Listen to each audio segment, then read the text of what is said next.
Welcome back, everyone. We are now in for a treat because our next guest is Kelley Hippler. She's the Chief Sales Officer for Forrester Research. Welcome, Kelley. Thank you, Gerhard. It's a pleasure to be here. Well, thank you for taking the time. We are honored to have you. I've been a fan of yours for a long time. Let's start with your view of sales. What do you love about selling? Absolutely. I think it really comes down to being able to help clients to solve a problem. And I think that's something that is consistent regardless of what somebody is selling, but really being able to add value to what somebody's doing to help them reach an outcome. As we've talked about before, started off years ago with house painting, and now it's evolved to helping them with how they might think about or transform into digital or their customer experience. But at the end of the day, it's really about helping people solve problems.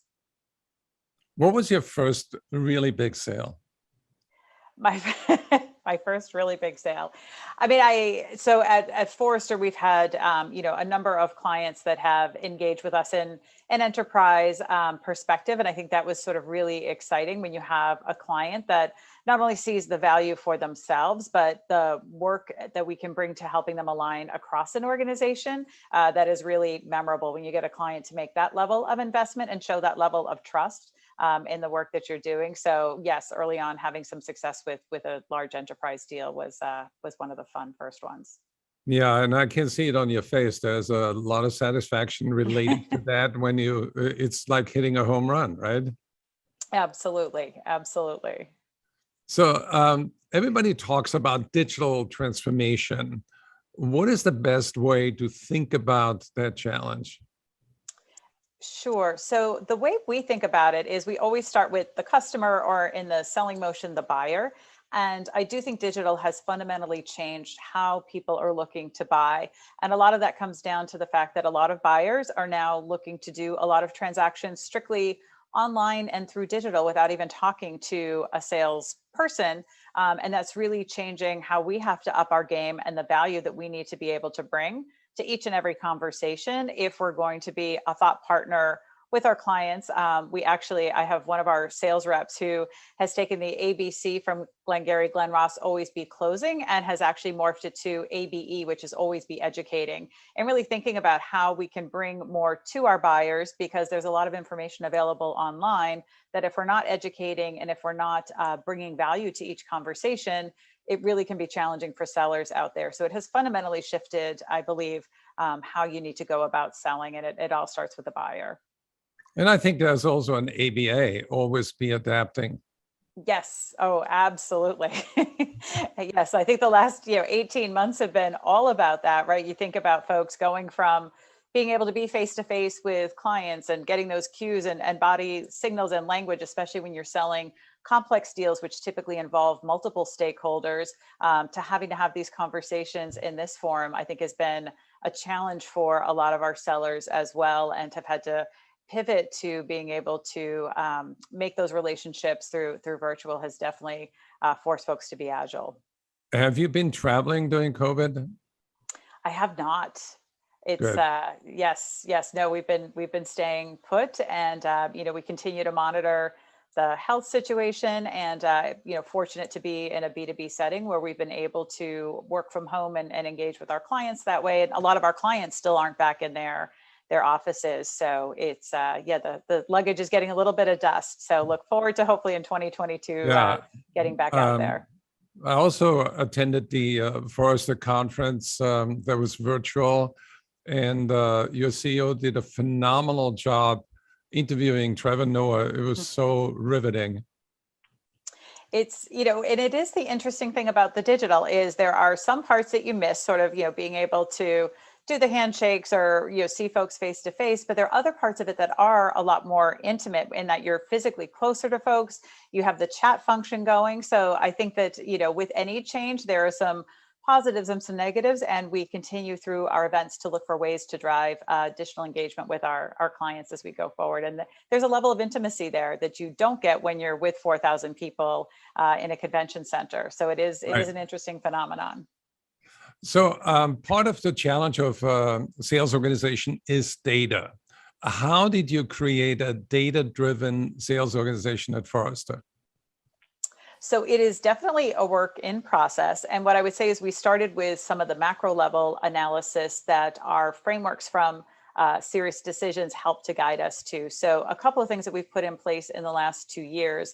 One is we've established a lifetime value to cost of client acquisition ratio metric for each of our selling motions, which has really helped to inform how we allocate resources, where we make investments. It actually helped us to pivot much more quickly during the pandemic to selling motions that we knew were going to be less impacted by the pandemic, but that really helps to drive our resource allocation and our planning now as we go forward, and we're able to do it in a thoughtful way across all of our selling motions.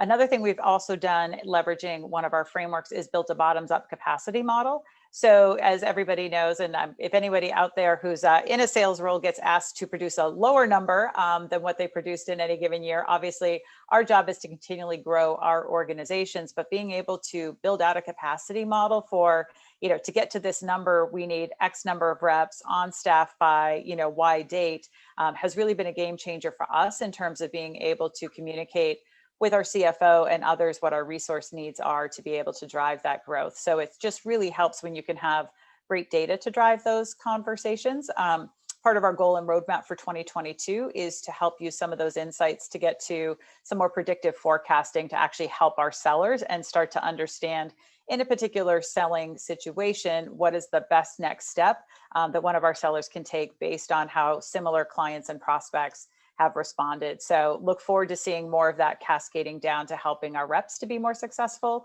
as we go forward. But we've got some great, we've definitely evolved and sophisticated our overall approach to planning. You talked about lifetime value, customer lifetime value, that is. How do you leverage data to improve that value? Absolutely. So one of the key things that helps to drive that lifetime value really is retention. So what we've been able to do is look at places where maybe retention is not as high as others and think about our engagement model, our customer success deployment strategy, and or looking at, are we selling to the right people or the right products to try to help move those numbers up and in a positive direction. So what's great about that calculation is it allows you to see, are we not growing at the rate we want to because we're not bringing in enough new business? Are we not growing our accounts, or are we not retaining them at the rate which we need to get to our overall growth? So we have different strategies for different selling motions based on where the greatest area of opportunity is. And how do you go about reducing customer acquisition cost? Well, a big part of that has been our partnership with our marketing team this past year. So thrilled to death with the partnership that we have with our CMO, Shirley Macbeth, and our marketing team. And so we've put our demand waterfall in place back in February, which really allows us to make sure that we are across the board looking at the same information. We have SLAs in terms of conversion times and handoffs between marketing to our BDR function to our reps, and we're all looking at the same numbers, which has really been a game changer for us. And also thrilled that our marketing team has taken on a sort of quota, if you will, in terms of they have a goal to contribute to a certain percentage of our new business sales, which has really helped to drive alignment, partnership, and collaboration across our organization.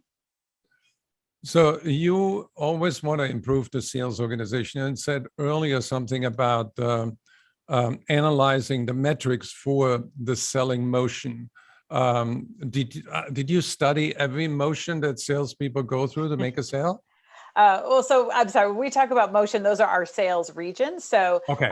we do focus on each of those different regions and where we have different opportunities. Right. I think that one of the things that we are looking to do next year is put our revenue waterfall in place, which was just launched at our B2B Summit this year, which actually starts to look at your waterfall across your client acquisition, but also your retention motions, your upsell and cross-sell, which I think will allow us to get to that level of specificity that you just mentioned, Gerhard, where we can go literally motion by motion and figure out how and where do we optimize handoffs between marketing and sales to drive better outcomes more quickly. Right.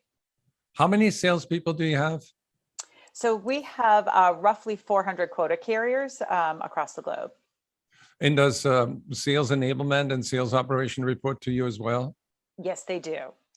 So you have a total span of control of how many people? 750, because we also have customer success within our organization as well. So we've got, and our BDR team, so sort of pre-sale, sale, and then post-sale, all within the same function to help drive alignment. Right. What advice would you share with women in sales that, by the way, perform at a higher level in many cases than men? What advice would you have for them to become a high-performing sales leader like yourself?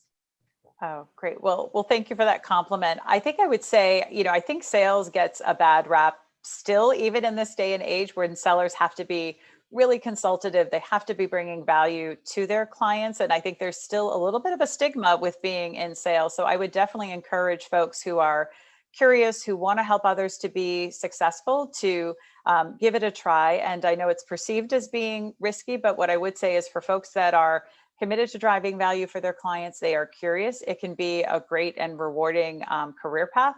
It's also becoming more and more of a team sport. I think the days of sort of the individual seller who can rely on heroics alone and be that lone wolf are fading fast. You actually, and especially at Forrester, we talk about selling being a team sport, and you need the collective ecosystem to be able to bring value to our clients. So I think a lot of the stigmas that maybe have deterred women in the past about needing to be aggressive and cutthroat, or views of a used car salesperson, are really not what selling is today. And I think, empathy, curiosity, a lot of traits that we see a lot of women have do lend themselves really nicely to the current selling environment. And when you think back on your career, when were you aware that there was a so-called glass ceiling?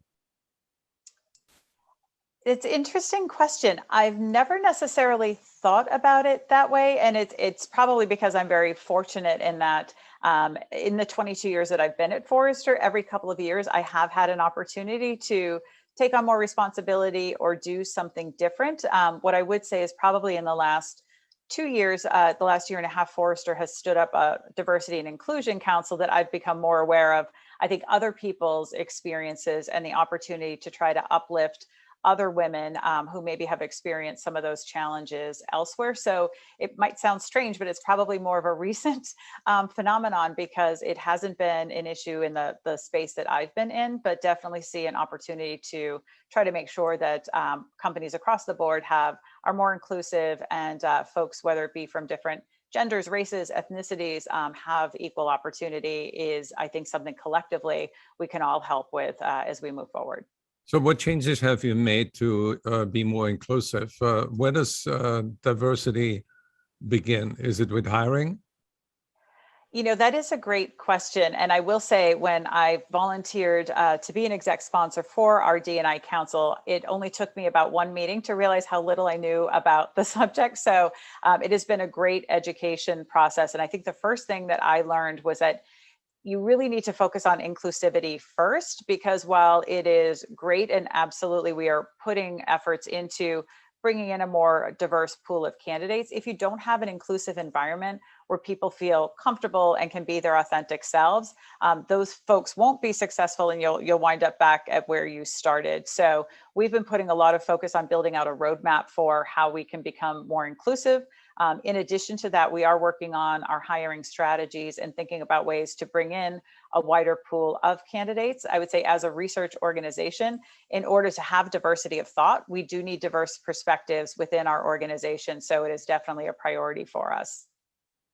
Well, I have a sensitive question about your feelings about, you're in a unique spot, and it's not unusual for sales leaders to out-earn their CEO. What are your thoughts on that? Sure. I think one of the things that I have always sort of focused on is the importance of the role of a chief sales officer or chief revenue officer to the overall success of an organization. And one of the things that we've been focused on is not just driving top line results, but also making sure that we are focused on helping the company to become more profitable. And when we think about our 5 Ps of selling that we talk about at Forrester, profitability, I think, is becoming an increasingly important metric. And I think your chief sales officer or chief revenue officer do have a huge role, but also responsibility to play in a company's overall success, that I think it does make it a critical and important role. And I'm obviously very appreciative of the fact that value gets recognized. I'll also say, in a year like 2020 with a pandemic, that responsibility really hits home, right? It's not only just about getting to a number and your own paycheck, but it's about making sure that there's enough business coming in so that you're able to maintain your staff. And I think more and more CSOs and CROs recognize that responsibility to both top line and bottom line, and to the collective success of an organization, which is obviously critical. So it seems to me that you are sort of encultured into the organization with a mindset that you are part of the owners. Oh, absolutely. And, interestingly, I had my mom ran her own real estate company, and my father was a COO for a chain of drugstores. So I think that sense of ownership was something that was always discussed at the dinner table growing up. And I do think that maybe that's something that I carry with me in terms of thinking about the company and the company's goals first, and making sure that those objectives are being met, just based on organically the conversations that we would have there. So I could definitely see that coming through. Kelley, any leader has really two major challenges. So one is improving the function of selling, and the other one is improving the structure of the sales organization. How much time do you spend on either task? I would say we have really tried to work on driving the efficiency within our organization. Our go-to-market and structure, we have aligned to our clients. So we're largely happy with that. We continue to refine how we deploy those resources. But one of the things we did in 2020 was we leveraged our own sales activity study, which is essentially a diary exercise where sales reps and sales managers for a week track how and where they're spending their time. One of the things we see consistently across the board is that only a fraction, typically between 25 and 30% of a rep's time, is actually being spent on direct selling activities. And that equates to, lost bookings and revenue for an organization. It also impacts the income and the ability of your sellers to get to plan. So what we did coming out of that survey is pinpointed 3 key areas where we knew if we could make some significant improvements, we could give time back to our sellers and help drive their productivity there. So that has sort of been our approach, to focus on a few blue chips and try to make some meaningful impact there. I know one of the challenges with a sales organization is there are always 100, if not 1,000 ideas of what we could be doing differently and or better. And it really does take having that focus on a couple of areas where you can make meaningful impact to really help lift the whole organization and drive productivity on the whole. What is the process for prioritizing? Sure. So what is great about the study is when you get your results, you get to see how your organization compares to all other companies that have taken this benchmark. So what we did was we looked at those areas where we had the biggest time gap between the benchmark and where we were spending time. And so one of those areas, actually the largest pain point we had, was around creating presentations and finding materials. So that led to a great conversation with our partners in marketing about our content management process and system. And we've worked together over this past year to completely overhaul how we align those resources. They're now set up by buyer, as opposed to in the past, they used to be set up by product. So it's aligned by by our buying center and then the sales stage that the rep is in, to make it much easier and intuitive to how you can go in and find information there. And that was an area where we knew our reps on average were spending an hour more than their peers. So we knew that by making progress there, that would be a meaningful uplift to rep productivity. So how do you improve the sales stack of technologies that work in concert to help salespeople work better? Absolutely. So we are in the process of currently evaluating our tech stack. And I do think better technology is going to be a key part of helping sellers to be more productive, giving them back more selling time as you go forward. So we do have a roadmap that we've been building out and figuring out where we have some gaps, and then in turn opportunities to help drive productivity, because I do think technology and starting with some basic tools but then morphing to AI in the coming years will be a huge part of how we make our sellers more successful. So one of the drivers of growth is lead management. Can you share how you use a strategic framework to improve that function? Absolutely. So one of the things we did is we started with our go-to-market architecture and had a sit down and two workshops across sales, marketing, and product to make sure that we had agreement around which clients, in which verticals, in which geographies, from a vertical perspective, as well as the actual buying role within an organization, we were going to target, so that the limited resources that both marketing and sales have would actually be pointed to and aligned in the same direction. So what was fantastic was, coming out of that exercise, we worked with our marketing team to create persona cards for our key buying centers. We focused on rolling those out at sales kickoff, and it was fantastic. We have a sales advisory council, and when we were looking to get feedback on them, one of our reps shared, I had a call with the CIO who I don't normally talk to, and I was able to go right to the battle card and pull up the questions, and it really helped to jumpstart a conversation with a buyer that was not typically in his wheelhouse. So it's really helped to have that alignment. Again, there are always a million things people could do. I think gaining agreement, but then also sticking to, these are the 5 things we're going to go after this year, really does help to drive that proficiency as you go forward. So you mentioned the advisory council. I find that really interesting because you have a team of decision makers then, or a team that you can rely on to make a better decision. How do you pick the people for the advisory council? Absolutely. Great question. So every year as we get ready for sales kickoff, we actually go out to the field and ask for nominations. So it is up to sales reps and managers to nominate people for our sales advisory council. And then the global sales leaders and I sit down and select, making sure that we get a good representation across roles and geography and perspectives to really help to guide the work that we're doing. And each year we announce our sales advisory council at our sales kickoff. So it's really a fun moment for folks to see, who's well respected by their peers. It gives us a great venue to be able to test things out with our sales advisory council before we roll them out to the field. And by the same token, they're a great venue for bringing feedback from the field back to myself, as well as the rest of our executive team. So it's been something we've been doing since 2013, and it's really been a huge value add for us. And we now actually have an advisory council for our customer success team as well, so that we can replicate some of that, and making sure that the voice of our reps and CSMs, as well as the voice of the client, are continually in our meetings. So it's almost relying on a think tank.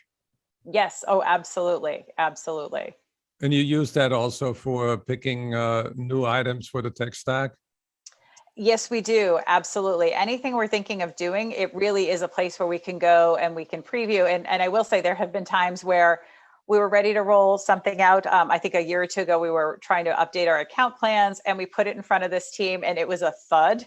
And we're like, okay, we know we need to go back to the drawing board, but much better to have that happen with a group of 15 than to try to roll something out to 500 people and have it not land the way that you want. So they've been a critical group to helping to shape how we function and what we prioritize within our organization. It's an awesome idea. Now let's shift to KPIs. What KPIs do you use to determine the health of your sales organization? Absolutely. When in thinking about the organization itself, as opposed to sort of overall business results, the two things that I'm most focused on are the percentage of our sales reps that are attaining their plan, as well as sales rep attrition rate. So we continually try to focus on setting up an environment, doing the right level of coaching so that more and more of our reps can be successful.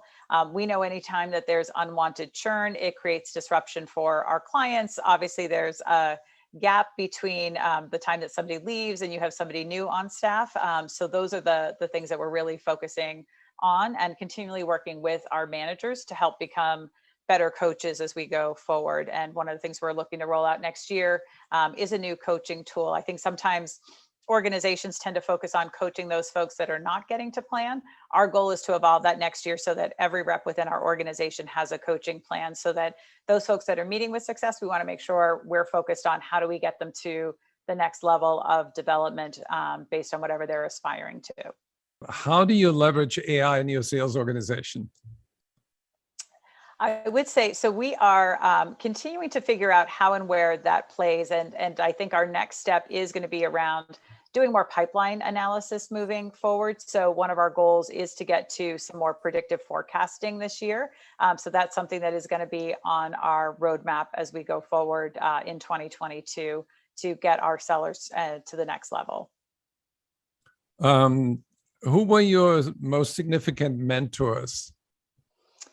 Sure. So I've been fortunate to have a number of great mentors over the years at Forrester, and I know we've talked about this before. I think going back to needing to be adaptive and agile, I have benefited at Forrester from the great work that Mary Shea did in the sales space for a number of years as an analyst.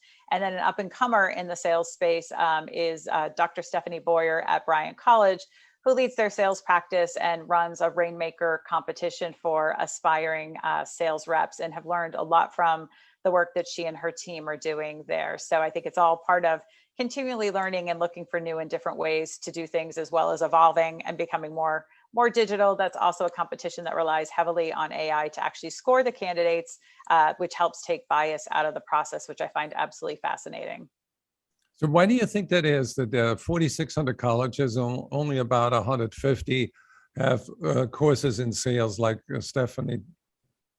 You know, I think it goes back to there's a real stigma, I think, about sales as a profession, which is really unfortunate. And I hope through conversations like these and the work that that Stephanie's doing, we can continue to sort of educate folks as to why and how sales is actually a really great career for folks to go into, not just from a monetary perspective, although the ability to earn a good living is certainly there, more so than other roles, but just in terms of the import and the influence that it has within an organization, as well as the ability to help a company's customers as they move forward. So hopefully through her great work and the work that you do, we'll continue to educate folks on how important selling is to companies and what a great career path it can be for folks. Final question: how do you achieve a balance in your life between work and your busy, very, very busy job? Yeah, I would not claim to necessarily have as much balance as I would like. I think it is about trying to establish routines and rituals that allow for time away from work. So I've been trying to get better about, putting structure around shut-off times or trying not to work at least one day on the weekend. I will say, being at home, the two have blended a little bit more so together. So things are maybe a little off kilter there, but I do think it comes down to just making those choices and trying to block time off and be committed to that in order to not just fall into, hey, the laptop's there, it's easy to do the work. I would also say I just thoroughly enjoy what I do. So it often doesn't feel like work and get a lot of satisfaction from the team that I work with. But I do think trying to develop rituals, especially beginning of the day, end of the day, to try to help keep things in balance is probably a good idea. But I'm probably not the best person to ask that question of. What routine do you like that gives you meaning, calms you down, does a reset in your mind? Sure. So for me, a lot of it comes down to making sure I have time to work out. So whether it's doing a spin class on a bike downstairs or going out for a run and having a chance to just clear my head, that's definitely how I am able to recharge and reset, is just getting a little exercise. That's a big part of my routine. That's wonderful. Kelley, I could talk with you for hours. You're such a great source of information and inspiration and guidance. So I want to thank you for participating. I know the audience enjoyed it, viewing those comments.